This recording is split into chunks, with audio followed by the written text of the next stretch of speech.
Bueno, muy buenas tardes a todas y a todos, en especial a nuestros alumnos de la Cátedra Mujeres y Medios UDP, que están hoy día acá.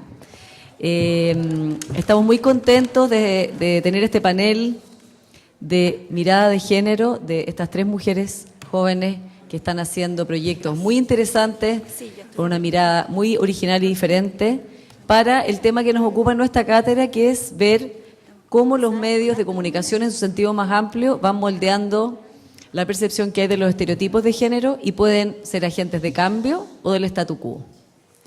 Ahí sí. Así que, sin más preámbulo, quiero agradecerles de nuevo que estén hoy día acá, agradecerle a ustedes, a nuestras invitadas, que Álvaro Izama, que es académico de la UDP y además profesor de nuestra cátedra Mujeres y Medios, va a presentar a nuestras invitadas y va a moderar esta conversación de hoy, en la cual al final van a tener la posibilidad también de hacerles preguntas. Así que muchas gracias y que disfrutemos mucho esta conferencia.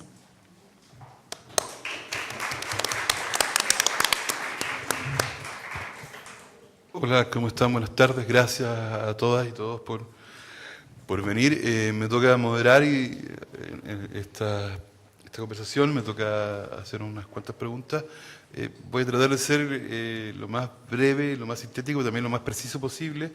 Quiero primero presentar a las invitadas. Me parece que es un lujo tener esta conversación acá y me parece también que tiene mucho sentido también tenerla en estos momentos donde justamente el debate sobre la representación de la mujer en los medios, el debate sobre la representación de la mujer en el contexto de los espacios públicos es absolutamente relevante, es absolutamente un tema que nos tiene a todos como bien replanteando nuestras posiciones, replanteando un poco cómo leemos y cómo los vemos en ese contexto. Quiero presentar a las invitadas. Primero tengo a mi lado a Arelis Uribe. Arelis es periodista, pero también es columnista y también es escritora. Publicó un libro que se llama Quiltras, que se acaba de ganar el premio del Consejo Nacional del Libro de Lectura como mejor libro editado del año 2016. Siempre yo me corro con las fechas. Quiltras es un libro que ha tenido una recepción muy, muy potente dentro de un público lector que habitualmente yo creo que no se acerca a la literatura y además Arelis es columnista y además acaba de publicar, no sé si acaba, yo en general los tiempos de la literatura en agosto, no sé qué tan reciente es agosto. Pero ya, sí. o sea, en el mundo de la literatura es muy cerca, entonces acaba de publicar un libro que se llama que explote todo, que compila algunas de sus columnas. Los dos libros han sido publicados además por Los libros de la mujer rota, que es una colección que tiene ciertas particularidades, entre las cuales tiene una agenda bien potente respecto a los títulos. Hace mucho sentido el título de Arelis también con los títulos de Juan José Richards y otros títulos que además ha publicado. Entonces me parece que está acá y un gusto tenerla acá. Y al lado de Arelis está Isabel Plant. Isabel es periodista, es además editora en la sección de sociedad de la Tercera, fue mucho tiempo periodista de la revista El Sábado y también del Weekend. También yo voy a ser una de las grandes expertas que yo conozco en series de televisión, o sea, a la cual yo sigo con ojos cerrados y soy la editora de Álvaro, así que tiene que ser amoroso ahora. Se es mi editora, pero en general, además es muy experta en serie y tiene una mirada muy particular y ya ha hecho esa mirada también una cosa bien potente respecto a lo que vamos a discutir también en esta mesa.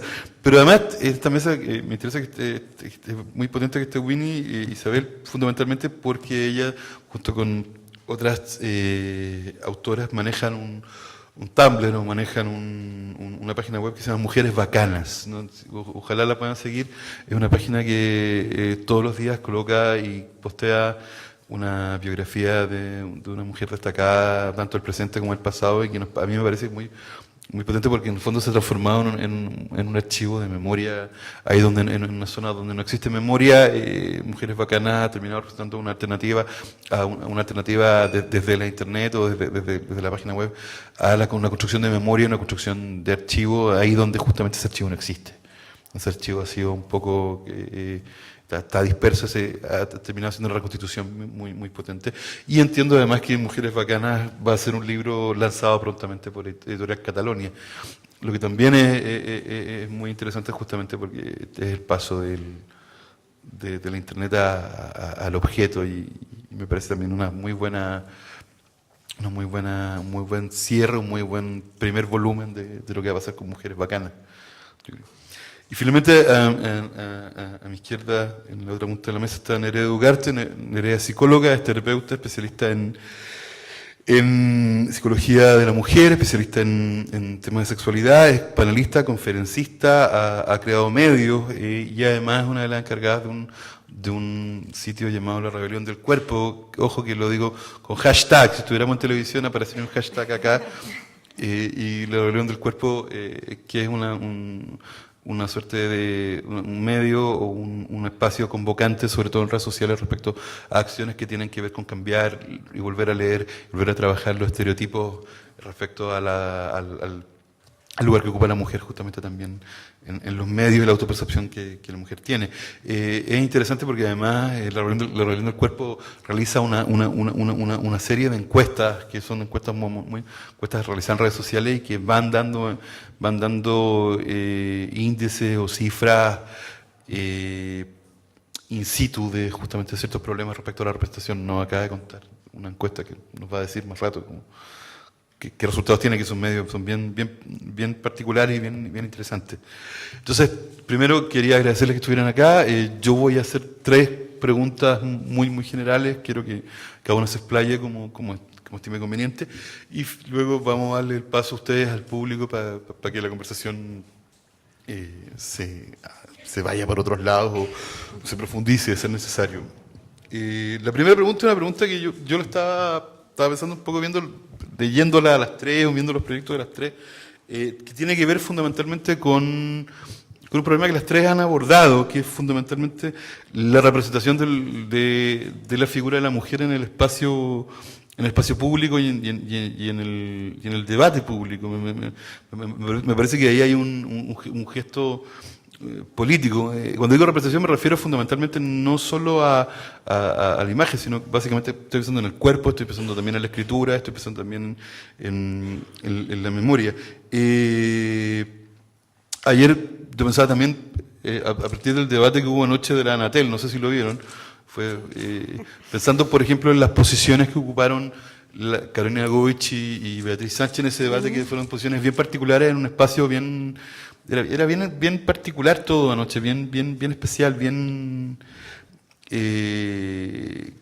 por ejemplo, me quedé con la impresión de, por ejemplo, con Carolina Goich no hablaban.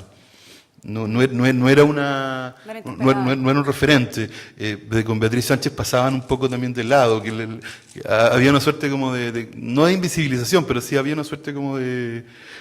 Si uno tomara el debate de anoche como una suerte de representación del espacio público en lugar de la mujer, los resultados o las conclusiones podrían ser bien complejas y bien contradictorias. Entonces yo les quería preguntar, en este contexto ya como partir, ¿qué les parece en este momento la representación de la figura de la mujer en el debate público local, por ejemplo? Apito que tenemos también la discusión sobre la paridad, la discusión sobre el mansplaining, eso es lo que hemos estado discutiendo el último año. No sé, ¿quién comienza? Yo puedo partir. A mí me pasa un caso especial porque aparte de tener mi plataforma con las otras autoras de Bacana y el trabajo que hacemos ahí, trabajo en un diario, entonces también veo mucho el backstage de cómo muchas de estas noticias y este debate se lleva a las páginas. Ayer no vi el debate porque mi trabajo de crítica me estuvo viendo 2 horas y media cine sueco, pero una vez salido de ahí, no sé, también me pasa que si tú me dices que Goich y la Bea Sánchez no son tomadas igual de en cuenta, también tiene que ver con los porcentajes políticos de las últimas encuestas, pero sí pasa que para validarse como candidatas y como para validarse como políticas, al igual que todas las mujeres en todas las áreas, tienen que esforzarse el doble y tienen que cuidarse el doble para que cualquier desliz o cualquier error pequeño no sea agrandado el triple. En ese sentido tenemos otro candidato como Kast, que más allá de las opciones políticas de cada uno, es un buen candidato porque ha polemizado todo el rato, ha generado noticias y ha enganchado a los candidatos con más votos para que dialoguen con él. O sea, con el porcentaje que tiene quizás lo podrían haber obviado, pero logra la atención. Ahora pensemos, si Kast fuera mujer y dijera, yo tendría armas para matar al resto, hablar así del control de la natalidad, no hablar, me cuesta de religión obligatoria. Clases de religión obligatoria, me cuesta pensar que alguien, bueno, acá si alguien quiere tener 9 hijos es su decisión, pero hacerse cargo de la natalidad de las otras personas y de la sociedad como si fuera decisión del propia. Si una mujer dijera las cosas que él está diciendo, Chile estaría incendiado, no se le permitiría tener ni opciones y vocería incendiaria, ni hacerse cargo de lo que opina el resto. Y es algo que también vimos, por ejemplo, en los debates que tuvimos este año del aborto, que es quizás lo más importante que ha pasado a nivel social en Chile este año, y seguía siendo una discusión entre hombres en el Congreso. Las mujeres que hay, y te diría que de muchos sectores, decían lo que pensaban sobre esto y sobre, oye, pero el cuerpo es mío, incluso las de la derecha que defendían la opción de, como ellos dicen, provida, igual tampoco se les preguntó su opinión desde un lugar más importante por ser las mismas mujeres y experimentar el embarazo, como que se obvia un poco lo del género más allá que se hace creer que ahora está más representado. Nosotros en Bacana este año también sacamos, porque murió, la biografía de la Simone Weil, que fue la ex ministra francesa. Ella vivió el Holocausto, era de origen judío, sobrevivió a un campo de concentración, se murió toda su familia y se transformó en la conciencia de Francia, así le dijo Macron cuando la van a sepultar ahora en el Panteón. Y ella en los 70 tuvo que defender por cargo del gobierno el derecho a aborto de las mujeres. Fue una gran revolución, también había gente gritando afuera del tribunal, gente del otro lado político le dijo que cómo ella se hacía cargo de más matanzas, siendo que ella venía a un campo de concentración. Y ella dijo ahí que, bueno, ni una mujer aborta porque quiere, que siempre es un caso extremo, que no se puede creer, que hay que defenderla. Dijo, pero le pido perdón a todas las mujeres de Francia porque yo estoy haciendo esto, diciendo todo esto, frente a una asamblea de hombres. Y eso fue en el, no sé, 76 en Francia. Y en Chile era el 2017 y era exactamente lo mismo. Entonces creo que se ha abierto el debate y estamos todos preocupados de eso, pero todavía sigue siendo la opinión de la mujer secundaria a la del hombre. Desde mi perspectiva, sacándolo más como desde el lado partidista, pero sí metiéndonos desde el rol, por ejemplo, de la mujer en la política como un espacio público, social y bastante distinto, poco equitativo entre hombres y mujeres. Una de las cosas que a mí más me ha chocado, y me chocó mucho, de esto lo publiqué, no soy muy tecnológica, me cuesta hacer collage, pero logré hacer el collage, de meter un comentario que le hicieron a la Bea Sánchez en algo que ella publicó almorzando acá no sé dónde, para después ir a no sé qué otra cosa. Y un tipo le contesta en ese tuit, tenga cuidado con engordar porque no queremos otra gordis en el gobierno. Entonces, como que me quedé dando vuelta con el comentario después de, obviamente, putearlo, perdón, ¿puedo decir? Sí, así hablo. Putearlo y bla, bla, bla, públicamente, tratar de humillarlo públicamente por la inferioridad cognitiva de su comentario. Pero ahí lo que publiqué, la foto con el collage, puse independiente de bla, bla, bla, de la tendencia política de cada uno. Esto es la base de por qué las mujeres no tienen espacio público, ¿cachai? Si es que estamos pensando que la problemática de las mujeres nace desde la infancia, que es así, está estudiado, está medido, o sea, el 40% de las niñas en Chile deja de levantar la mano porque no quiere ser vista por cómo se ve. O sea, tenemos un 40% de talento perdido para un posible espacio público a largo plazo. Es heavy pensar así, que una niña no levante la mano porque no quiere que la miren, porque se siente fea, y eso pesa más que su opinión y sus capacidades y sus habilidades, es fuerte y debería ser un tema país. Entonces, si estamos hablando de uso de espacios públicos, de brechas de género y de todo, creo que hay que empezar a darse cuenta de eso y empezar a visibilizar eso como una problemática importante. Para mí eso es fuerte, o sea, en el fondo que las capacidades o lo que una futura presidenta, porque ahí al final está hablando de Michelle Bachelet y de Beatriz Sánchez, y a las dos las está reduciendo a un cuerpo, que es una problemática que pasa. Si a las mujeres nos reducen a un cuerpo, a una imagen, evidentemente estamos perpetuando a largo plazo esa forma de pensar. O sea, estamos perpetuando que las niñas sigan pensando que el cuerpo es lo que las valida y es su única propuesta de valor. Y si es que las niñas siguen creyendo que la única propuesta de valor que tienen es su cuerpo, están dejando de hacer, pensar y soñar miles de otras cosas. Y estamos perdiendo mujeres con talento a largo plazo y estamos perdiendo mujeres que van a sentirse seguras de ocupar un cargo público porque, pucha, no cumplo con esas características físicas, si no me van a hacer bullying, me van a trolear, me van a no sé qué. Entonces, en el fondo, ¿a qué voy con esto? Que creo que es un tema de educación país, el que estas brechas cambien, es un tema de educación país, en que las mujeres se atrevan a usar espacios públicos, se apoderen de esos espacios públicos porque se sientan seguras de que las van a estar evaluando por lo que hacen y por lo que son y no por cómo se ven. Y otra de las cosas también importantes ahí es no voy a decir moda, pero sí esta cosa como del gender balance que se llama dentro del mundo organizacional, que tengo la suerte de participar como asesora en algunas empresas con todo este tema como del gender balance, que es cómo poder tener el 2025 50 y 50 cargos altos de dirección dentro de una empresa. Y pasa mucho que efectivamente son cargos de espacio público, o sea, privado, pero que de cierta manera ha sido expropiado por muchos años para mujeres, pero también las empresas lo que están haciendo es meter a presión mujeres para lograr la cuota de género con el fin de ganarse los premios bacanes por lograr ese 50%. Y sigue siendo peor para las mujeres porque efectivamente las están metiendo en un cargo para el que no han sido capacitadas, para el que no tienen quizás no las herramientas, sino la capacitación o el espacio o el tiempo adecuado. Entonces, al final sigue siendo una problemática que va a reforzar el hecho de que, no, es que no se la pudo. No es que no se la haya podido, sino que de un minuto a otro hay que meter mujeres a los cargos altos y hay que lograrlo para ganarnos premios. Entonces, también ahí hay un tema que tiene que ver con educación y responsabilidad social, que hay que ser súper crítico a la hora de hablar de esas temáticas. Perdón. Chan, chan. Oye, ¿qué decir? Porque como que se me ocurren demasiadas tangentes y está todo conectado y es como que siempre que hablo de estos temas siento que hay como que volver al Big Bang porque es como que de verdad está todo relacionado y es muy complejo de explicarlo. Bueno, yo estoy trabajando con la Beatriz Sánchez, soy su directora de comunicaciones, entonces como que he visto cómo la tratan, he visto cómo... ¿Viste mi collage? No vi tu collage, no te lo voy a mandar. David, lo tuiteamos. Me demoré demasiado en hacerlo. Pero estoy de acuerdo con la Isabel de que efectivamente creo que...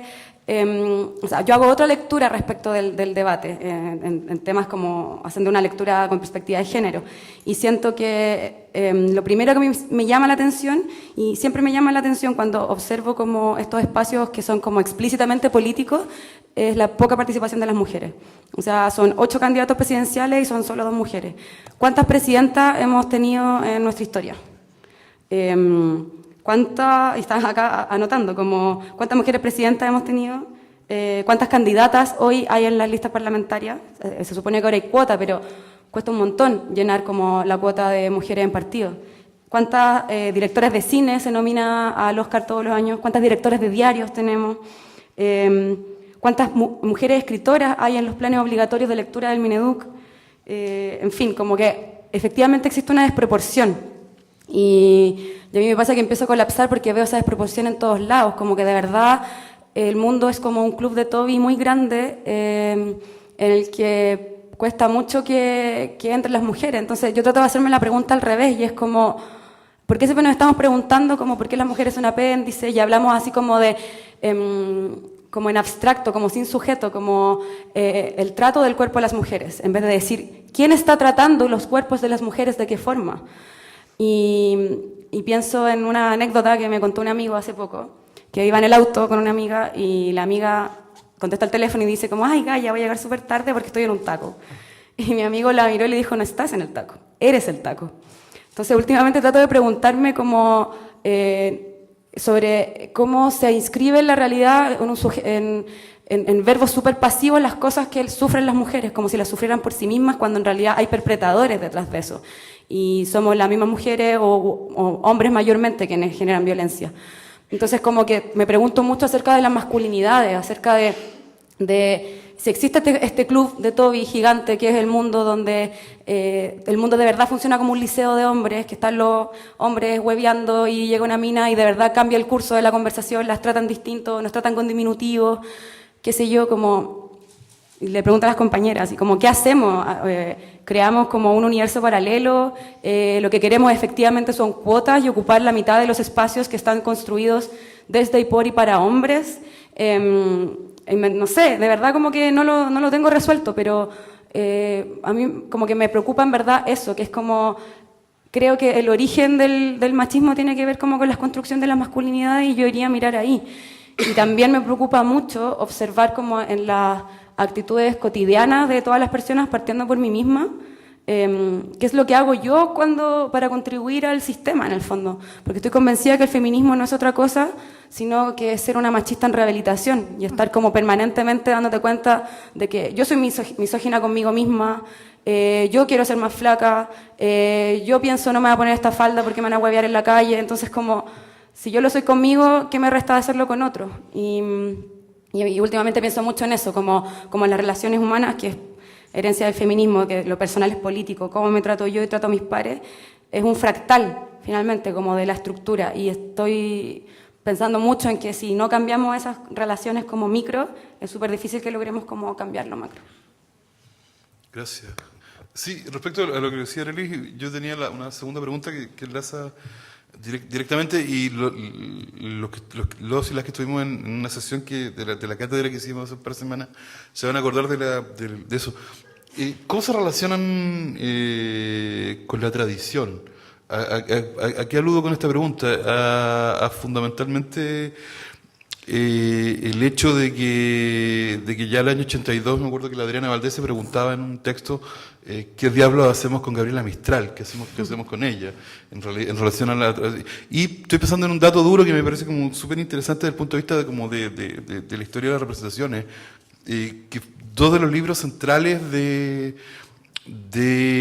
la literatura feminista chilena fueron libros que estuvieron omitidos más de 30 o 50 años. Uno es la primera novela feminista latinoamericana, que es La brecha de Mercedes Valdivieso, que es una novela que se publicó en el 61 y recién se volvió a republicar, la última versión, este año. Y segundo, para mí, un libro que rescata la historia de las mujeres en Chile, que es Ser política en Chile, de Julieta Kirchhoff, que es un libro que se publicó en el 84 y recién después de 30 años se publicó, si no me equivoco, este año de nuevo. Entonces, le va muy bien, es hit. ¿Qué? Es hit, saca muchas ediciones, le va muy bien en las ferias. Sí, bueno, sí, interesante porque para mi generación, que es generación que en el fondo la leyó a Kirchhoff, por ejemplo, y leyó a Valdivieso, siempre las tuvimos que leer en fotocopias, las tuvimos que leer en pirateado, las tuvimos que leer justamente voy a decir una cosa peor aún.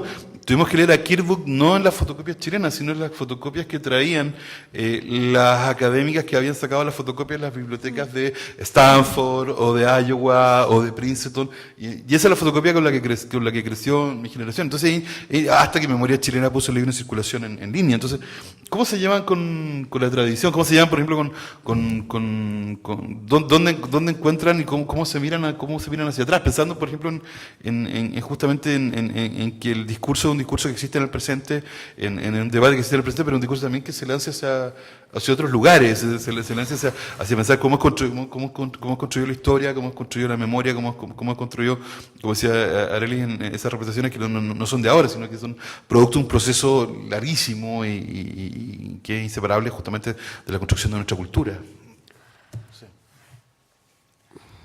Yo lo veo, bueno, por el trabajo que hago, mi relación con la tradición es de deuda. Yo creo que ni una de las mujeres que está parada acá no le debe algo a las mujeres que vinieron antes. Yo soy, en eso no soy millennial, no quiero partir todo de nuevo, porque sin una Gabriela Mistral o una Violeta Parra o más de esas sería imposible avanzar para adelante. Lo que sí me pasa es que para poder respetar la tradición y poder nutrirte de ella y de las ideas, tenés que conocerla, y eso es lo que acá no está pasando. Y para mí lo del centenario de Violeta Parra fue muy decidor. Siento que no se celebró realmente en este país como se debería. O sea, se hizo la Noche de los Balcones, que se tuvo que correr, pero que estuvo muy lindo, pero tampoco fue transmitido en directo, sino que en diferido. No muchos diarios sacaron especiales, sacaron notas nomás, y compáralo con el centenario de Nicanor Parra de hace de 3 años. O sea, era del cielo a la tierra, y yo lo sé porque junto todo era mi competencia, tenía que ver. O sea, hubo muy poco material especial para celebrar algo tan importante, y ahí súmale cómo se retrata a Violeta Parra, que recién ahora se está retratando con todas sus luces y sombras, y las sombras eran muchas, y son necesarias de conocer, porque la única manera en que las mujeres avancemos es sacando el ideal de que las mujeres son perfectas y nice, y que la Gabriela Mistral era una escritora de libros para niños, sino que era tanto más que eso. Y para mí la tradición, como no soy tan erudita en lectura como tú, Álvaro, para mí ha sido un descubrimiento encontrarla en otros lados. Por ejemplo, yo estoy obsesionada en este minuto con Marta Colvin, la escultora chilena, una de las más exitosas del siglo XX, vivió mucho tiempo en Francia, pero la Marta se casó a los 16, empezó a hacer escultura, tuvo 3 hijos al tiro, y empezó a hacer escultura casi que por casualidad, terminó siendo una grandiosa de eso, trabajando con Henry Moore y todo, pero ella se fue a Francia a trabajar, dejando a los niños acá, y fue un escándalo para su época que una mujer quisiera seguir su carrera cuando sus niños ya estaban grandes y dedicarse a lo que a ella le gustaba. Venía de una familia tradicional, fue un desmadre. Todas esas historias no se conocen porque no hay un libro sobre Marta Colvin, no hay muy poco. Sus diarios y sus cartas de Francia las tiene su familia y no las han editado. Y para mí me parece como un drama que no podamos relacionarnos con esa historia. Si ustedes se vienen en metro acá afuera en Los Héroes, la escultura que ustedes ven para las glorias del ejército es de Rebeca Mate, la misma escultora que tiene la escultura fuera del Bellas Artes, que también tiene la tremenda historia de vida, que también vivió afuera, que también fue comisionada y que también tuvo que ser una valiente. Para mí el punto en común en todas las mujeres que llegaron antes que nosotras, estoy hablando pre-1950, segunda mitad del siglo XX, es que las que lograron que las conozcamos, las que lograron sacar un libro o eso, o eran muy rebeldes, o eran tildadas de loca, o eran las únicas que lograron educarse dentro de sus pares. Es un punto común que yo veo en todas las biografías. ¿Tienes un abrazo? No, es que de nuevo se me empiezan a mezclar como todos los temas. Vale. Sí. Nada, yo creo que es súper importante revisar la historia de las mujeres porque no es lo mismo que la historia universal. Porque la historia universal es una historia masculina. Últimamente, bueno, me pasó hace un tiempo que me di cuenta, no sé, 4 años atrás, que me di cuenta de que yo me sentía súper lectora y me di cuenta que leía puros hombres. Entonces me puse a leer más mujeres y descubrí un montón de mujeres. Y después estaba leyendo muchas mujeres y me di cuenta que eran todas blancas. Y dije, como, ya, maldición, como cuántas variables más de interseccionalidad como que existen para, bueno, encontrar como toda la diversidad. En fin, y no sé, por ejemplo, me pasó leyendo a la Svetlana Alexievich, La guerra no tiene rostro de mujer, que de verdad es otra guerra, la guerra es otra cosa contada desde una perspectiva femenina, por decirlo de alguna forma, porque culturalmente crecemos aprendiendo otras sensibilidades y aprendemos a mirar el mundo de una forma distinta.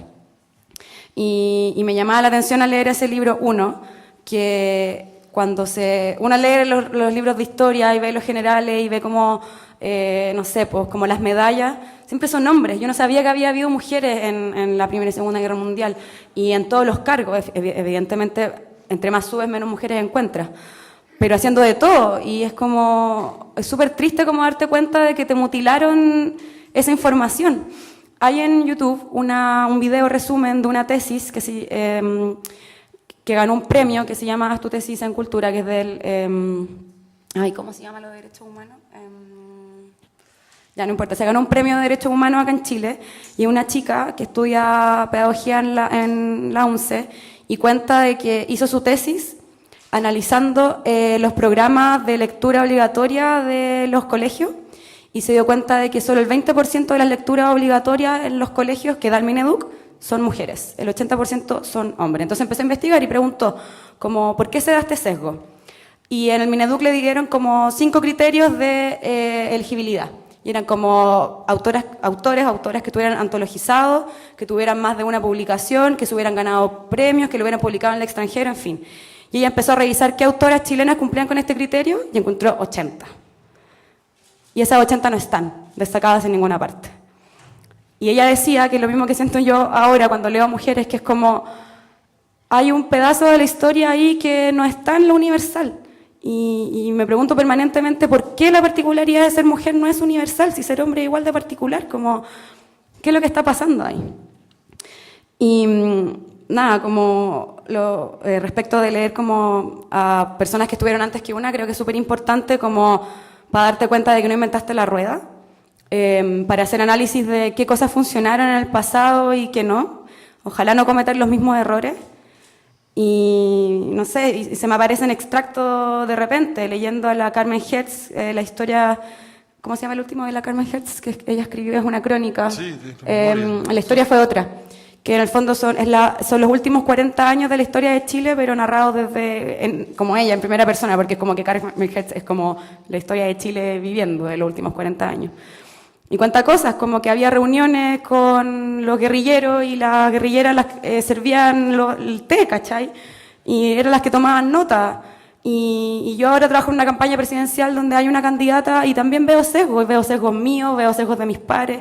Es como súper difícil luchar como con este monstruo. Entonces, nada, leer para tratar de aprender y no cometer los mismos errores, pero al mismo tiempo me pasa que cuando leo es súper triste leer autoras de los años 80 y que se estén haciendo las mismas preguntas que nos hacemos hoy día. O escuchar a la Violeta Parra y decir, no sé, pues Arauco tiene una pena y Arauco todavía tiene una pena. Entonces, nada, leer para aprender, pero también como para darte cuenta de que hay cosas que cuestan mucho empujarlas y que, no sé por qué cuesta tanto que avancen como hacia la igualdad. Eso. Yo tengo justo una frase acá que la diseñé yo. Igual estoy pegando el tema. Es de Helen Mirren. Creo que todas las mujeres son feministas, quizás se nieguen a admitirlo, pero si viajaran 40 años atrás en el tiempo y alguien les preguntara si ese es el mundo en el que les gustaría vivir, todas dirían que no. Me encantó esa frase, la encuentro increíble y dice mucho. Y más allá de que, porque ustedes deben saber mucho más de historia y academia y bla, bla, bla, pues soy psicóloga y por lo que más leo es ciencia, que también la mayoría de los papers y todo está publicado por hombres y bla, bla, bla, pero yo también leo los papers de mujeres. Pero sí me pasa, contestando un poco a lo que dijiste recién, como me da pena estar leyendo textos de los 80 y seguir teniendo las mismas preguntas. Que es heavy pensar, y por lo mismo, ahí es como, yo creo que, no sé si debería ser el vuelco del feminismo de las millennials, siento, nosotras todavía somos millennials. ¿Hasta qué edad? Millennial. ¿Hasta qué edad podemos ser Hasta los millennials? 34, los juro. Hasta los 34 y cuando cumplamos 35 también. Sí, también. Somos un panel millennial. Yo creo que la labor de las feministas millennials ahora es precisamente haber leído esos libros y empezar a hacer algo con esas preguntas. ¿A qué voy con esto? O sea, yo creo que esta es la era de empezar a generar acciones a propósito de lo que ya sabemos. Ya sabemos que hay menos espacios públicos para mujeres, ya sabemos que hay menos espacios políticos para mujeres, ya sabemos que la publicidad fortalece, perpetúa y exagera la violencia de género y es la base de la violencia de género. Ya sabemos que hay una brecha en la educación, una brecha de género gigantesca que hace que nuestras niñas no se atrevan a dar su opinión. Ya sabemos que hay una brecha de género en salud gigante, que por 4 mujeres 3 tienen depresión en Chile y por 4 hombres 1 tiene depresión en Chile. Por 9 niñas con anorexia, bulimia o trastorno de conducta compulsiva de comer, solo 1 niño lo tiene. Es un tema de género. Entonces, estas cifras y estas preguntas y estas reflexiones están tan presentes, las tenemos hace mucho. ¿Qué hacemos con eso hoy día desde la acción, desde los movimientos, desde el emprendimiento social, desde la innovación social, desde los movimientos civiles, para buscar soluciones prácticas y empezar a hacer algo al respecto? ¿Se entiende? Sí, yo ahí he estado pensando en lo que estaban diciendo ustedes y la discusión, que a mí también me pasa que a partir de la discusión que se ha generado y lo que tú dices, que ya sabemos, porque ahora ya sabemos, y está claro, y lo hemos escrito, lo hemos leído, que cuando las cosas sobre mujeres o que incluyen a mujeres se toman en el debate público, generan al tiro como una saciedad y que la gente las acalle. Por ejemplo, no sé, fui a ver una entrevista, una radio, y estaba hablando del empoderamiento y todo mi súper discurso, y era como, pero tú no encontrás que eso ya está solucionado, uno ve las generaciones jóvenes, como que ya no es tema y todo como... ¿Cómo no va a ser tema? Las cabras no se educan, o sea, como que siento que hay un sector del progresismo que da muchas cosas por sentado hoy en día y cuando la discusión se instala ahí, se olvida todo lo demás. Estaba pensando en el caso de Harvey Weinstein, que es el productor, que tenía un sistema de no sé en qué minuto trabajaba, porque llevaba 30 años acosando a todas las jóvenes de Hollywood, documentado, salen casos en el New York Times, en el New Yorker, hay fuente de non, hay fuente de off, hay papeles de la corte. Ya, la primera semana todo, ¡ay, qué escándalo, qué atroz! Tú leías en Facebook, ¡qué asco este gallo! Empiezan oye, pero ¿qué entendemos nosotros por acoso? Oye, pero que le están poniendo color. Ahora que salió lo de Kevin Spacey, pero es igual actor, esa serie nos gusta. Entonces, ¿será tan verdad esta cuestión? Oye, salen más testimonios sobre Kevin Spacey. Igual no sé, porque se está pasando un poco la discusión, entonces quizá, no sé, los hombres se están incomodando porque no saben qué hacer ni cómo relacionarse. Yo sí creo que la masculinidad y la reflexión sobre la masculinidad es vital para el feminismo, porque se hace de a todos en la sociedad y que hay una crisis y que hay que buscar todos los espacios nuevos. Pero chuta, si se incomodan un poco, tampoco lo encuentro tan terrible. O sea, perdóname que te esté incomodando, porque estamos hablando de esto. Entonces siento que cada vez que empezamos, ya, sabemos todas estas cifras, las ponemos, las mostramos, hacemos reportajes, sale en la revista ya, hay documentales, no sé, hay gente en la calle incendiándose, es como, le están poniendo color. Hablemos de otra cosa y como que ahí volvemos a foja cero. Se despolitiza un montón, como que siempre se le baja el perfil, como que esto es un tema como de que exageran, que era un coqueteo, no sé qué. A mí eso me frustra mucho, como la despolitización de estos temas, como en qué página del diario se cubren estos temas, de hecho. En Sociedad, en Tendencias, ¿cachai? No está en la sección política, porque política es solo lo que pasa en el Congreso.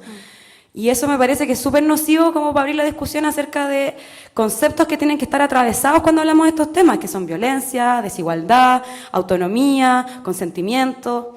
Entonces, como que eso me parece como peligroso. Y lo otro es que, chucha, la memoria es súper frágil. O sea, ¿hace cuánto estuvo Guille con la muñeca inflable? Piñera hizo su chiste de que si las mujeres se tiran al suelo, los hombres se hacen los vivos. Navarro, ayer en el debate, hablando acerca de las mamás que son las responsables de la crianza de los hijos.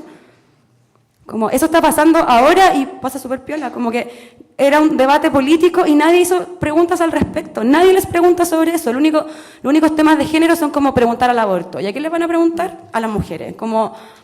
No sé, como que los problemas de género no son problemas de las mujeres. Yo creo que hay que salir de ese espacio, como hay que verlo como un problema político general, así como todos pensamos que estamos atravesados por la clase, todos estamos atravesados por el género, y hasta que esa cuestión no se vuelva como parte del discurso general, siempre va a estar despolitizado y siempre va a aparecer alguien bajando, o sea, haciendo que la gente baje la voz, que las mujeres bajen la voz, diciendo que son exageradas y que en realidad esto no es político para nada. Ahí tomo un poco, a propósito de la pega que estamos haciendo desde la rebelión del cuerpo, del tema de la exageración. Porque claramente en la publicidad y los medios de comunicación, el visibilizar todos los días las denuncias que nos mandan nuestras seguidoras, no hemos tenido que mamar hartos que son exageradas, que feminazis, que lesbianas al borde del suicidio. O sea, no han dicho, ¿Quién las va a pescar usted? Buenas feas. bla, bla, bla, bla. ¿Cachai? No, peor, porque la discriminación... ¿Y por qué tú me habláis de esto si eres rubia y con cara de cuica? Que al final es como, ¿cómo tengo que ser para poder hablar de esto, weón? ¿Qué hago? No sé qué hacer. El feministómetro. Me tiño el pelo, weón, ya, ¿qué hago, cachai? Porque no puedo hablar de esto de estereotipos si soy rubia. Bueno, la cosa es que todos los días llega publicidad muy potente que nuestra labor ha sido visibilizarla todos los días en las historias de Instagram y subir algunas como la foto misma. Y es heavy la cantidad de mensajes que nos llegan al día que nos dicen muchas niñas como nunca me había dado cuenta de lo violento que esto era. Como lo veo todos los días en el mall, lo veo todos los días en el paradero micro, lo veo todos los días en la micro, lo veo todos los días en las revistas, lo veo todos los días en Facebook, en Instagram, bla, bla, pero que me lo pongan así, que la dieta que baja esto, que la cirugía, que la promoción de esto, que la promoción de esto otro, que píntate las uñas así, que la hija de Beckham, que la guata de la Cote López, que la no sé qué, no sé cuánto, todos los días, cuando tú lo veías en una historia de un día entero, ¿sí? Loco, estamos todo el día bombardeados de información que nos está diciendo, siéntete una mierda. Porque mientras más mierda te sientas, más te vendo. Porque mientras más te muestro una imagen inalcanzable, más tenéis que gastar para poder parecerte a eso. Y eso es una violencia gigante, gigante. Y yo estoy luchando porque se lleguen a dar cuenta socialmente de que es la base de la violencia. Porque si tú tenías una niña que en nuestra encuesta a los 11 años ya es un tema pararse de la toalla para ir a la orilla del mar, porque lo medimos así, que es como el ejemplo más caricaturesco de en qué momento de tu vida la opinión del resto perpetúa, o sea, te afecta y te permea tu propia identidad y dejas de hacer cosas por esa inseguridad corporal. Fue a los 11. O sea, las mujeres en Chile vivimos 84 años y solo tenemos 11 de libertad.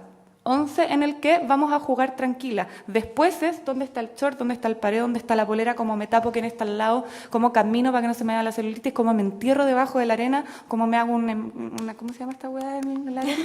Escalopa. Una escalopa para ir a Escalopa es la palabra técnica que vamos a usar. Exacto. Entonces, es heavy pensar que si es que a esa niña le están diciendo eso desde niña, a los 5 años le están diciendo tenéis que bajar de peso, a los 8 años le están diciendo cómprate esta ropa porque es la que está de moda, a los 11 empieza este problema, a los 12 tal. Tenía una niña que está completamente insegura de sí misma, completamente insegura de su cuerpo, completamente insegura de poder levantar la mano y se va a encontrar en algún momento y sintiéndose una mierda, como dijimos, ¿cierto? Sintiéndose insuficiente constantemente porque socialmente la han hecho sentir así. Es una niña que se va a encontrar con una pareja en algún momento que si ese hueón la forra, es como, puta, me lo merezco, porque en verdad soy insuficiente, como, ¿se entiende? ¿Por qué lo cuento así a propósito de que comentabais lo micro, Arelis? Que es como, eso es lo micro de la esencia de todo. Si no partimos por educar a las niñas de Chile y a los niños de Chile, esto va a seguir perpetuándose para siempre. Para siempre. Si o sea, tenemos que criar culturas distintas. Gracias, Nerea Presidenta. Tiene nuestro voto.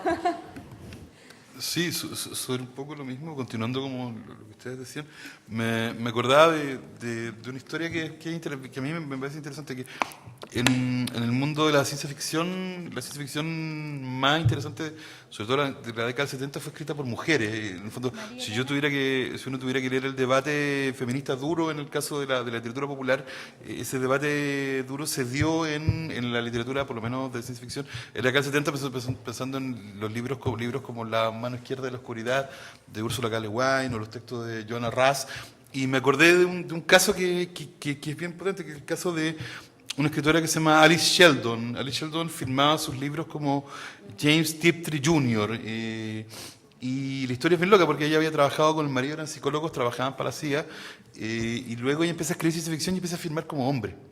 Y sus cuentos son cuentos muy, muy, muy interesantes, y cuando los prologan otros autores dicen, bueno, ya hay el rumor de que esta chica, o sea, de que este escritor es una mujer, y no lo puedo creer, ¿se entiende? La historia sigue porque cuando ella por primera vez firma con un nombre de mujer, firma como Raccoona Sheldon, un cuento que se llama, una novela corta que se llama The Sky Fly Solution, que acá lo tradujeron como El eslabón más débil, es un cuento sobre femicidio. Es un cuento sobre una epidemia femicidia que mata, donde todos los hombres salen a matar a todas las mujeres. Un cuento firmado en el 76, publicado en Análogo, una cosa así. Y es interesante el gesto del movimiento de que en el fondo tiene, y luego recién después de ese cuento, con un seudónimo, asume su propio nombre. Siempre me parece interesante dos cosas, el caso de Tiptree y el caso de Sheldon, que no pudieran creer que era una mujer la que escribía, y dos, que el dato que me parece interesante era justamente que ese debate sobre el feminismo, más o menos interesante, muy potente, se estuviera dando en un género marginal de corte popular como la ciencia ficción. ¿Por qué lo estoy diciendo ahora?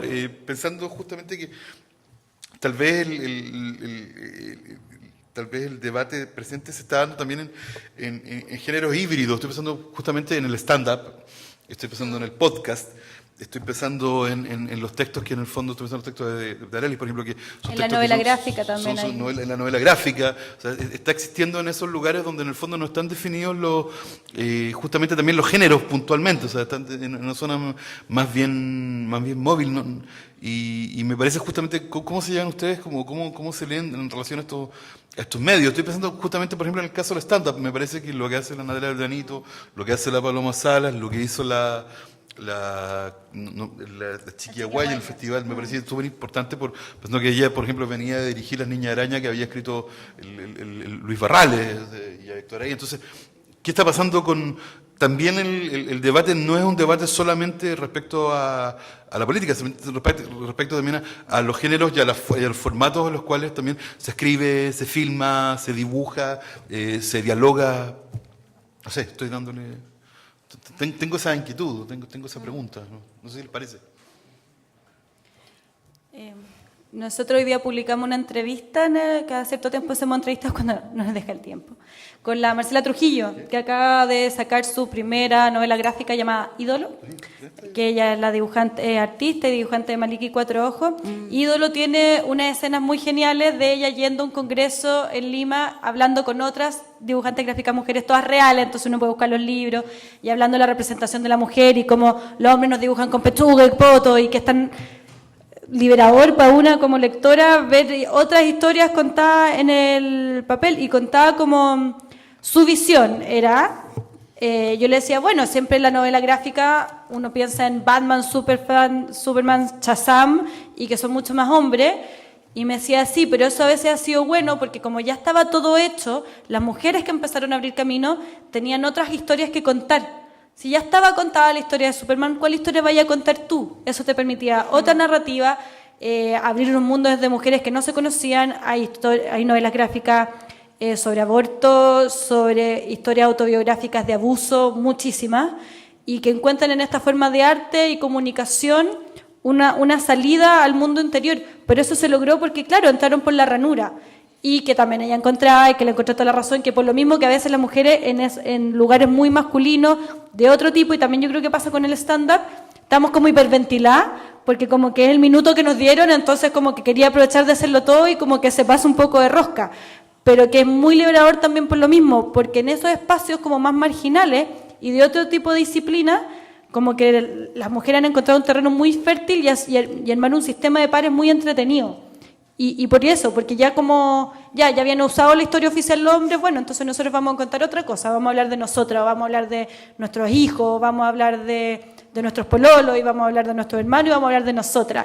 El cómic de la Maliki tiene una genialidad de historias de sexo e intimidad, de que los hombres se le ponen a llorar cada vez que está a punto de tener sexo, entonces no sabe por qué, pero es una muy buena reflexión sobre la masculinidad, pero también el personaje se preocupa que tiene frizz en el pelo. Entonces, las mujeres entramos por todos los lados a historias así. Yo lo encuentro como solamente positivo. Solo estoy maravillada de los nuevos sistemas creativos por donde nos están entrando nuevas narrativas femeninas. Oye, qué lindo lo que dices. Me quiero quedar con eso de que si ellos ya escribieron la historia oficial, significa que está todo lo demás por escribir. Eso es muy esperanzador. Y por lo mismo, como que acá hay mucha gente joven, más que nosotras quizás. Probablemente sí.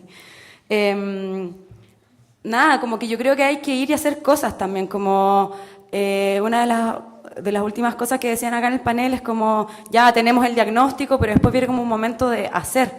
Y no sé, lo pienso como desde mi experiencia personal, que es que yo una vez me pregunté, a propósito del test de Bechdel, que Alison Bechdel es una ilustradora lesbiana canadiense, que tiene una tira, una viñeta en la que dos personas van al cine, dos amigas van al cine, son lesbianas, y una le dice a la otra que nunca ve una película en la que no se cumplan 3 reglas básicas, que es que haya 2 mujeres en la película, que tengan nombre y que hablen de algo entre ellas que no sea un hombre.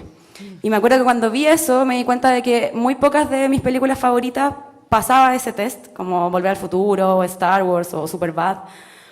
Y amo Superbad. Es que son esos momentos en que uno tiene que suspender la ideología para poder pasarlo bien.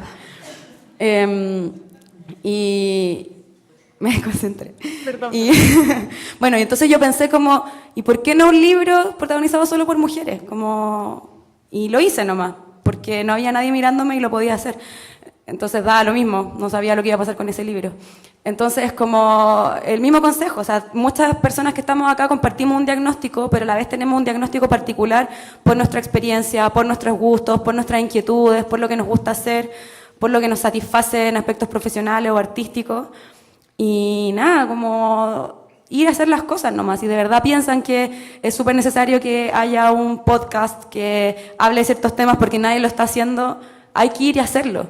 Y creo que esa es la diferencia entre las autoras y las personas que finalmente como que dejan un legado y como que eso le va a servir a las generaciones del futuro, y la gente que como que solo se queja y no hace nada. Como que creo que si algo diferencia a las que estamos acá en el panel es que como que dijimos, ¿por qué no puede haber un blog que destaque a mujeres bacanes? Y lo hizo, y es bacán. Entonces ese es como mi llamado esperanzador de cierre, de alocución, como ir y hacer las cosas que creen que hay que hacer. Y en eso, por lo menos en nuestra experiencia, uno no se imagina el terreno fértil que es. Nosotros partimos bacano como, ya, yo subo esta, ya, yo subo esta otra, con mis 4 mejores amigas y ya. Y al tiro, millones de seguidores y todos, gracias, gracias, y lo estoy leyendo a los niños en la noche, y las alumnas, oye, yo lo estoy usando por el colegio, por favor sigan. Una vez a la semana alguien nos pone en el Instagram, son el mejor Instagram del mundo. Y es como, chuta, en verdad uno piensa que está hecho, pero en verdad no está hecho y la gente lo quería. Sí, ya tomando la última pregunta también, yo tengo la suerte de pertenecer también a un grupo humano muy bacán de emprendedores sociales que estamos en una fundación que se llama Fundación Mapocho, y lo que nosotros hacemos Mapocho. Lo que hacemos es principalmente organizar charlas TED. ¿Ya? ¿No se conocen TED, el formato de charlas? Ya. Organizamos charlas TED en Chile.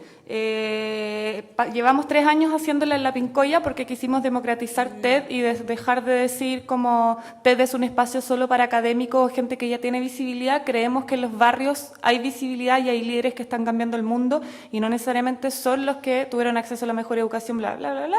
Subimos al escenario de TED a millones de dirigentes sociales, a Arturito Vega de la Vega, a miles, y fue un espacio espectacular.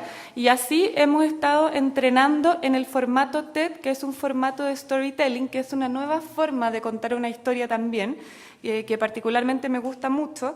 Y desde esa perspectiva nos hemos dado cuenta de que a las mujeres, por ejemplo, a mí siempre me toca entrenar mujeres, obvio, a las mujeres que yo he logrado entrenar para que cuenten su historia de vida en 13 minutos, el impacto que eso genera en su empoderamiento y en su autoestima es gigante.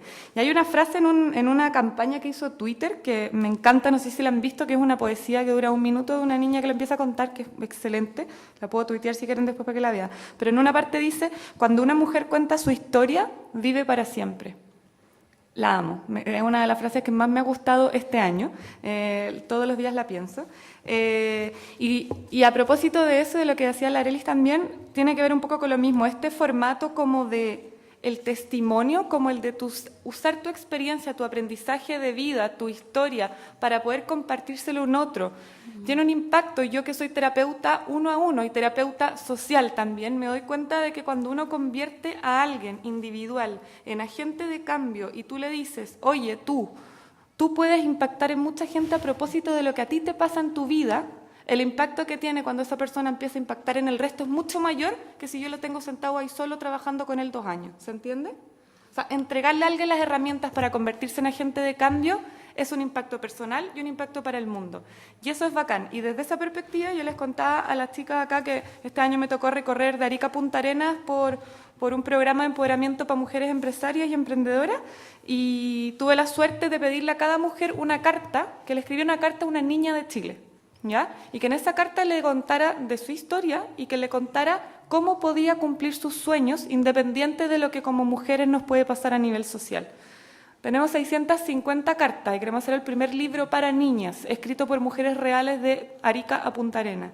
Y cuando uno lee esas cartas, aparte de que yo era las azafatas en Sky ya me conocían, que era la buena que lloraba en el avión, que me volvía de todas las regiones leyendo las cartas y lloraba y me llevaban, al final me sentaba y me llevaban servilletas porque sabían que iba a leer y iba a llorar. Entonces lloraba y decía, qué loco que en verdad le pusieron vida a un papel, a una plana, contaron su historia, le hablaron a una niña y todas después me decían, oh, me siento feliz. Como que con algo tan chico como impactar a ese nivel, estáis haciendo un cambio. Entonces, creo que un poco la invitación es esa, es como, ¿de qué manera podemos encontrar, no sé, mi discurso es muy de qué manera puedo encontrar mi propósito, por qué estoy acá y por qué hago lo que hago, y cómo llevo eso a algo que puedo hacer todos los días y que tenga un impacto positivo. Igual, Álvaro, pensando en lo que hablabas tú de la Natalia o de la Paloma y de estas nuevas personas que han salido, mujeres en el stand-up y han encontrado un terreno, requiere valentía igual. O sea, hay un terreno fértil, está todo por contar, pero yo pienso en el abuso verbal que recibe la Natalia Valdebenito en Twitter y nunca me para de impresionar. O sea, le desean la muerte todos los santos días. Ella igual se pone a pelear de vuelta porque es buena para pelear, pero pero más allá de todo lo que generó con Gritona, Gritona se estrenó esta semana en Netflix, o sea, a nivel internacional vino una persona y dijo, ella es bacán y le vamos a subir al escenario.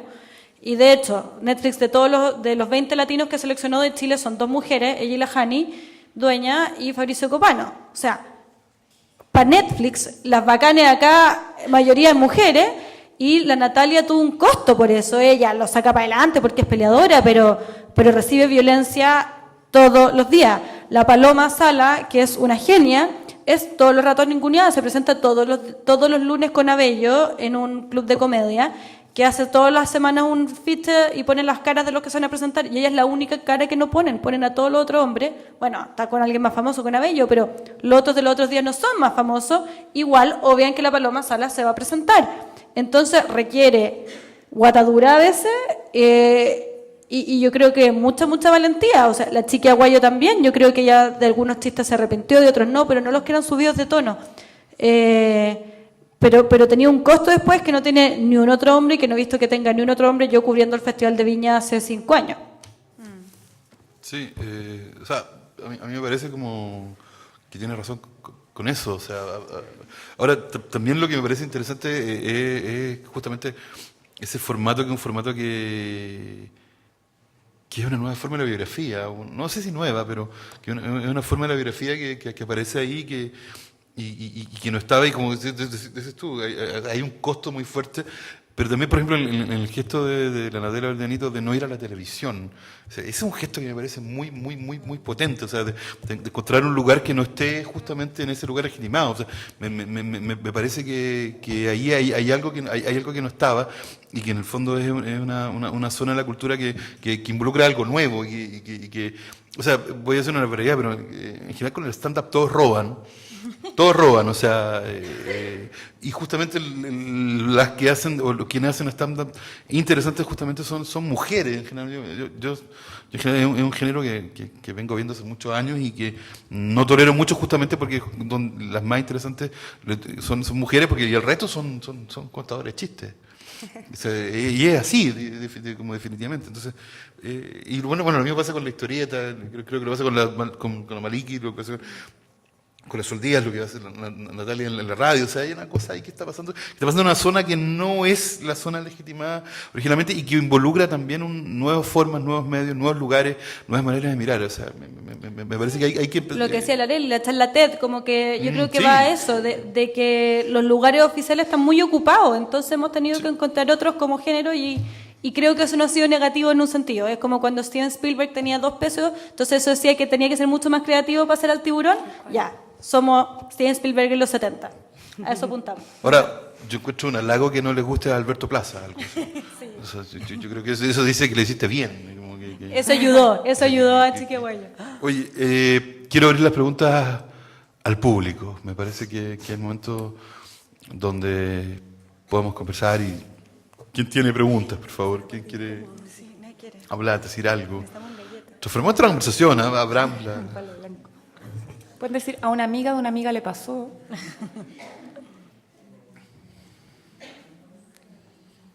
Hay una mano. Saca la voz, compañera.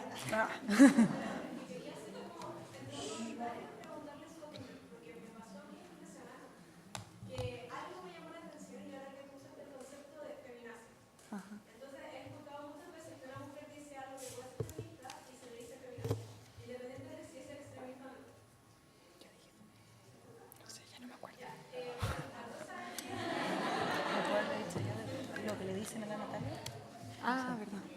La reflexión que hacía como en base a eso es que, según la gente que utiliza el término como feminazi, lo debería estar como utilizando como el extremo, así como que somos como muy extremas y que queremos, etcétera, flojas.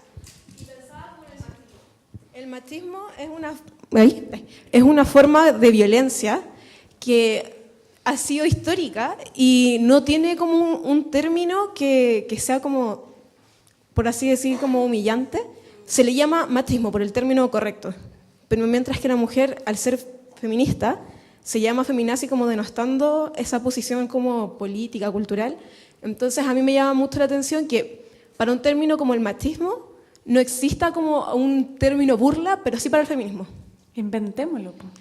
Pero eso me llamaba la atención. Eso Hagamos me un llamaba la hashtag, atención. los machitrolls.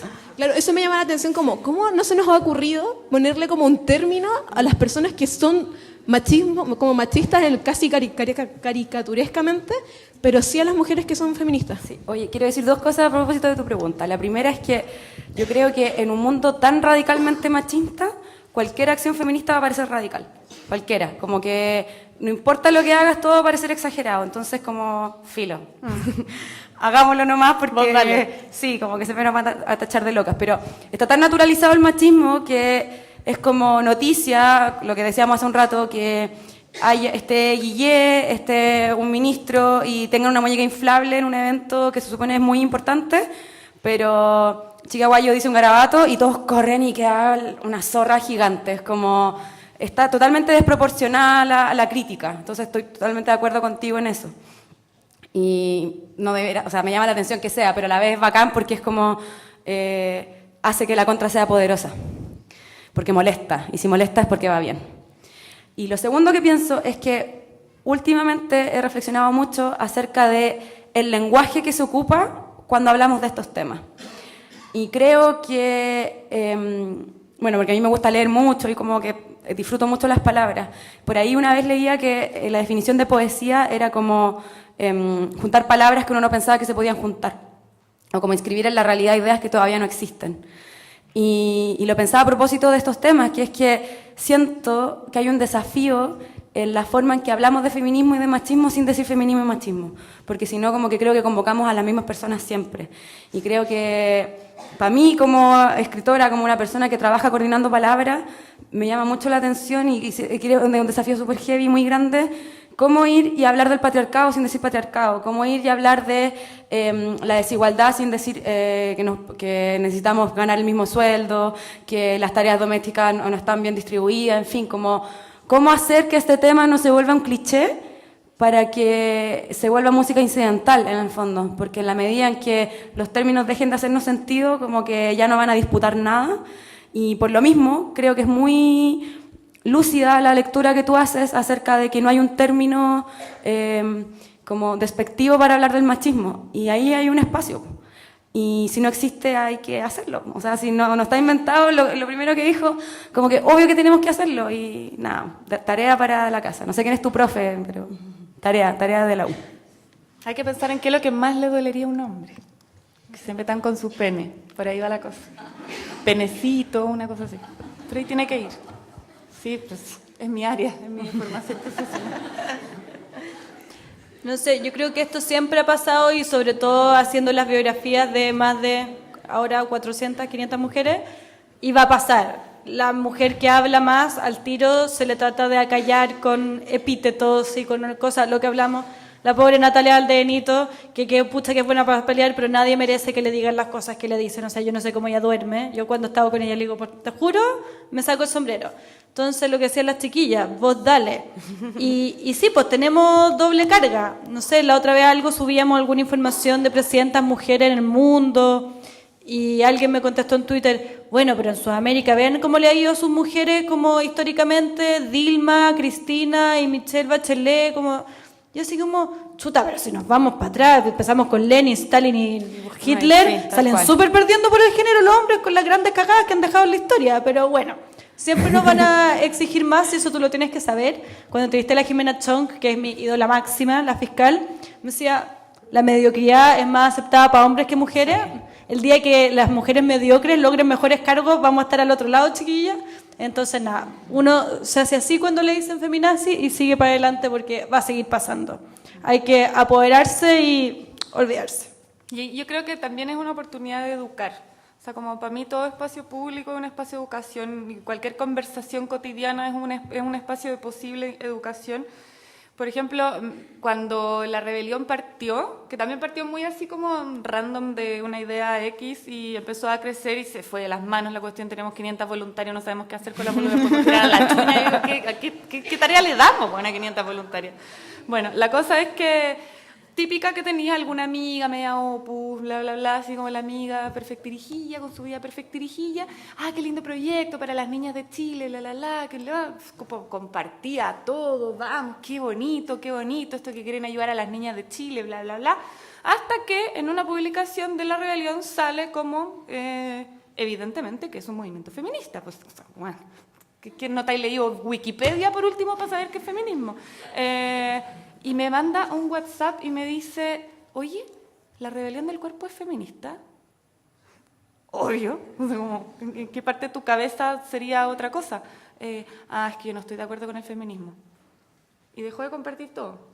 Simplemente porque en su cabecita de pajarito le habían enseñado que eso, no sé, pues era amenazante o... Poco femenino. Claro, y todo lo que viene detrás. Entonces, ¿a qué fui yo? Le mandé un audio que debe haber durado 45 minutos, explicándole, leyéndole, así como, mira, no voy a buscar un libro más profundo, Wikipedia, te voy a leer, le leía Wikipedia, le decía, bueno, por favor, deja de transmitir que el feminismo es como una especie de, no sé, Ku Klux Klan para los hombres, ¿cachai? No, loco, no tiene que ver con esto, ¿entiendes? Pero pude educarla. Compartió otra cosa después de eso, así que... Y yo creo que las cosas han ido cambiando. Nosotros somos las 4 bacanas y que teníamos una idea de hacer algo parecido a esto hace 3 o 4 años. Y ahí sí hubo una discusión en un café que me acuerdo exactamente cuál era, como que entonces la definición de principio es como feminismo para todas o feminismo para el mundo. Como, no le podemos poner feminismo en el título porque no. Y ahora estamos todas embarcadas, feministas, feminazis, lo que nos digan. Entonces, solamente requirió leer más cosas, ilustrarse más cosas y darse cuenta que era parte de todas. Pero es un susto igual. Cuando yo participaba en el Observatorio contra el Acoso Callejero, para ir al Congreso y presentar el proyecto de ley, no podíamos poner la palabra feminista para convencer a los de la UDI. ¿Cachai? Como, también es como conocer tu público. Porque no lo entienden. Porque no lo entienden y no quieren entenderlo. Y también es difícil porque... Yo creo que cuando una se declara feminista se vuelve vocera permanentemente y donde va y te hablan del tema, o sea, estamos en este panel por eso. Eso pasa, como y que eso ya a nadie veces, te habla otra cosa. a veces no es tan divertido, no, pero se vuelve también una responsabilidad como ponerte la etiqueta, como que a veces tú haces cosas y es como, y las feministas hacen eso y es como, loco, déjame vivir, como Pero es una responsabilidad también. Es importante la pluralidad de la palabra porque le empezamos a aplicar al feminismo las mismas etiquetas que le aplicamos a todo lo demás, que la mujer tiene que ser así, asá, de este porte, con este pelo, flaca, no sé qué. Sí. No sé, yo soy una feminista que le gusta Taylor Swift, demándenme, ¿cachai? Sí, maldito feministómetro. Superficial. Hay más preguntas. Ahí hay una y hay otra. Por favor. Taylor Swift. Amo.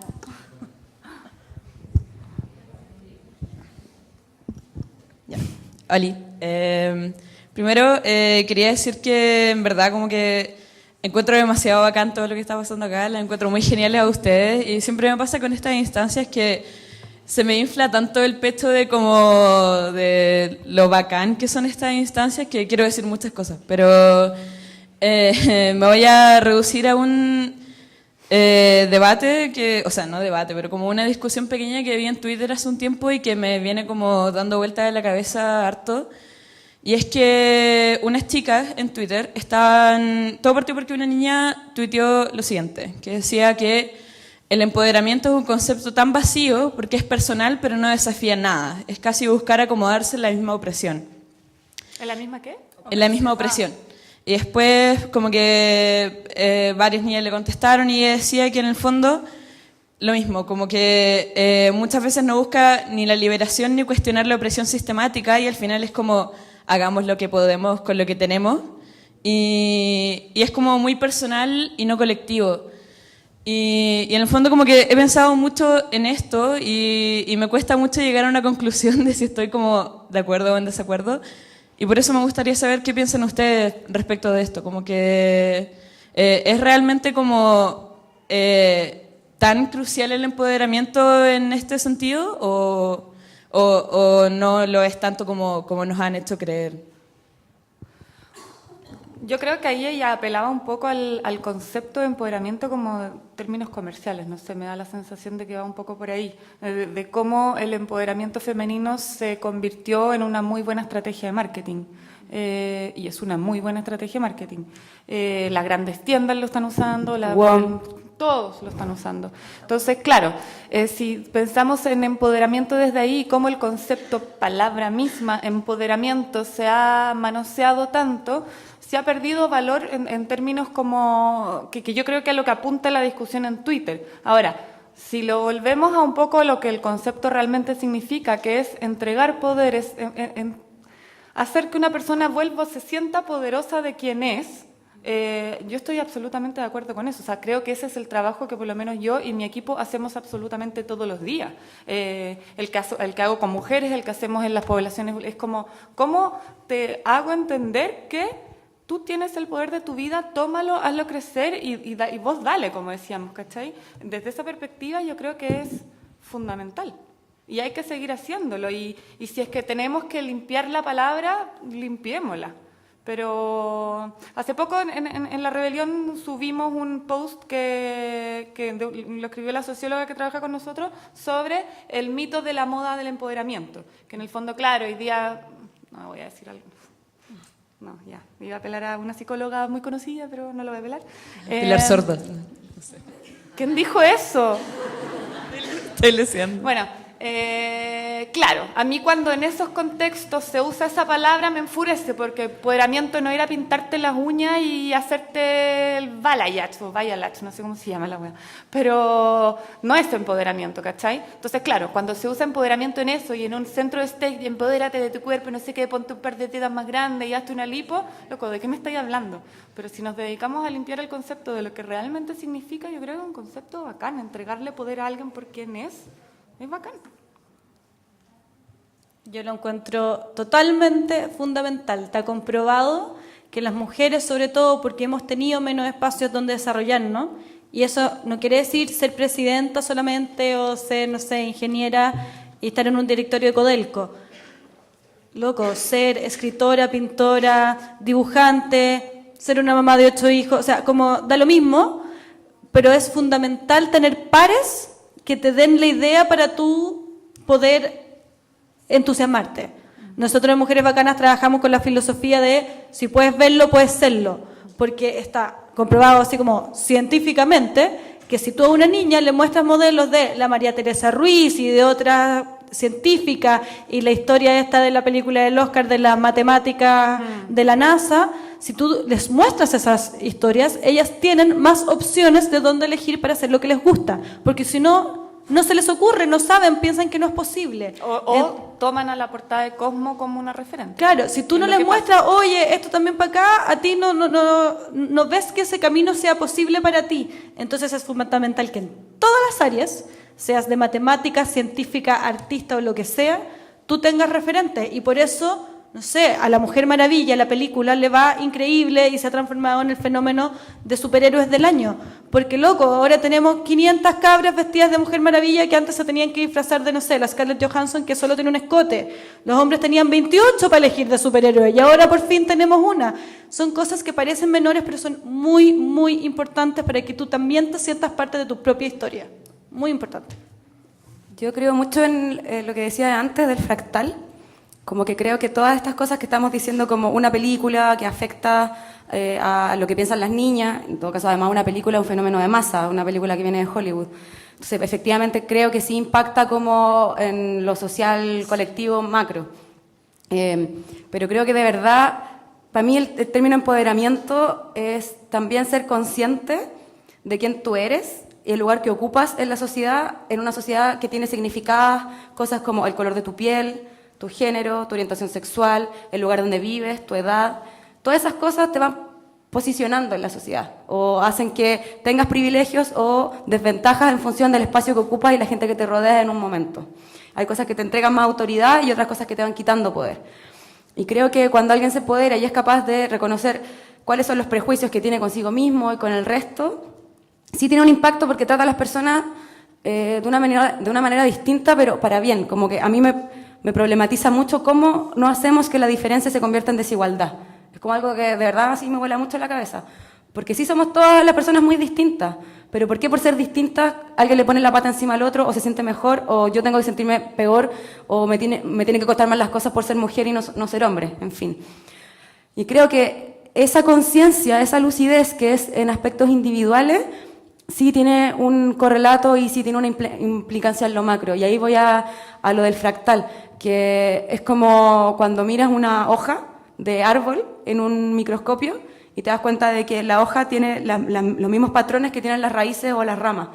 Como que siento que de verdad el comportamiento individual está totalmente vinculado con el comportamiento colectivo y que se nutren unas a otras, finalmente. Si son las instituciones las aplastantes o son los pacos los violentos, claro, hay una cultura institucional, pero ¿quiénes son las que mueven esa cultura institucional? Son personas.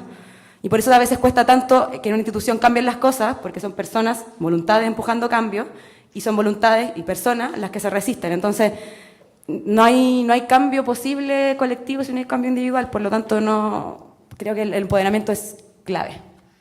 Ahí también me gustaría agregar algo sobre el tema que hablaste, bueno, de Mujer Maravilla, de la visibilidad, del impacto de los medios de comunicación en el empoderamiento social y en el empoderamiento personal también.